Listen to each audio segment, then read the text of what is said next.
ಎಲ್ಲರಿಗೂ ನಮಸ್ಕಾರ. ನಾನು ರಾಧಾ ಕೇಶವ್ ಹೆಬ್ಬಾರ್. ನಾನು ಬಹಳ ಕಾತುರದಿಂದ ಕಾಯ್ತಾ ಇರುವಂತಹ ದಿನ ಯಾವುದು ಗೊತ್ತಾ? ಇದೇ ಫೆಬ್ರವರಿ ತಿಂಗಳ 17ನೇ ತಾರೀಕು ಸೋಮವಾರ. ಯಾಕೆ ಅಂತೀರಾ?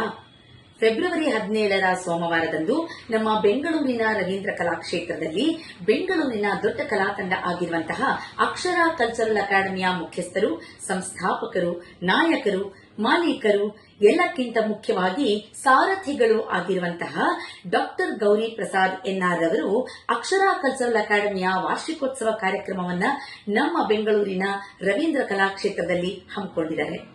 ಇದನ್ನ ಅಕ್ಷರ ಉತ್ಸವ ನಿತ್ಯೋತ್ಸವ ಅನ್ನುವಂತಹ ಹೆಸರಿನಲ್ಲಿ ವಿಜೃಂಭಣೆಯಿಂದ ಸಂಭ್ರಮದಿಂದ ಆಚರಣೆ ಮಾಡ್ತಾ ಇದ್ದೀವಿ. ಹಾಗಾದ್ರೆ ಈ ಕಾರ್ಯಕ್ರಮದ ವಿಶೇಷತೆ ಏನು ಅಂತ ನೀವು ಕೇಳಬಹುದು.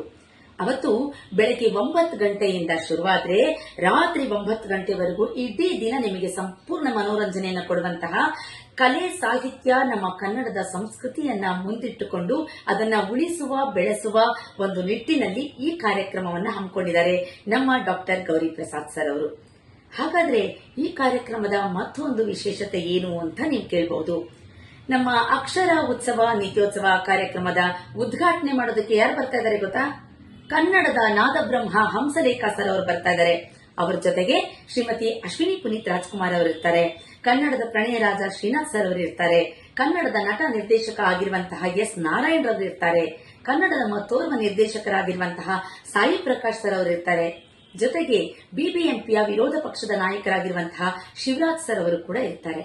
ಹೀಗೆ ಬಹಳ ಹೆಸರಾಂತ ನಾಯಕರುಗಳನ್ನ ಒಳಗೊಂಡಿದ್ದು ಕಲೆ, ಸಾಹಿತ್ಯ, ಸಂಸ್ಕೃತಿಯನ್ನ ಎಲ್ಲರಿಗೂ ಹಂಚಬೇಕು, ಉಳಿಸಬೇಕು, ಬೆಳೆಸಬೇಕು ಅನ್ನುವಂತಹ ಒಂದು ಒಳ್ಳೆ ಉದ್ದೇಶವನ್ನ ಇಟ್ಕೊಂಡು ಅಕ್ಷರ ಕಲ್ಚರಲ್ ಅಕಾಡೆಮಿಯ ಸಂಸ್ಥಾಪಕರಾಗಿರುವಂತಹ ಶ್ರೀಯುತ ಡಾಕ್ಟರ್ ಗೌರಿ ಪ್ರಸಾದ್ ಸರ್ ಅವರು ಈ ಕಾರ್ಯಕ್ರಮವನ್ನು ಹಮ್ಮಿಕೊಂಡಿದ್ದಾರೆ.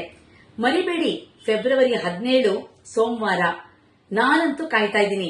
ನೀವೆಲ್ಲರೂ ಬಂದೇ ಬರ್ತೀರಾ ಅನ್ನುವಂತಹ ನಿರೀಕ್ಷೆಯಲ್ಲಿ ನಮ್ಮ ಕನ್ನಡದ ಕಲೆ, ಸಾಹಿತ್ಯ, ಸಂಸ್ಕೃತಿಯನ್ನ ಉಳಿಸೋಣ, ಬೆಳೆಸೋಣ, ನಮ್ಮಲ್ಲಿರುವಂತಹ ಜ್ಞಾನವನ್ನ ಹಂಚೋಣ ಅಂತ ಹೇಳ್ತಾ ನಿಮ್ಮೆಲ್ಲರ ನಿರೀಕ್ಷೆಯಲ್ಲಿ ನಾವು ಅಕ್ಷರ ಕಲ್ಚರಲ್ ಅಕಾಡೆಮಿಯ ಎಲ್ಲ ಸದಸ್ಯರು ಕೂಡ ಕಾಯ್ತಾ ಇರ್ತೀವಿ.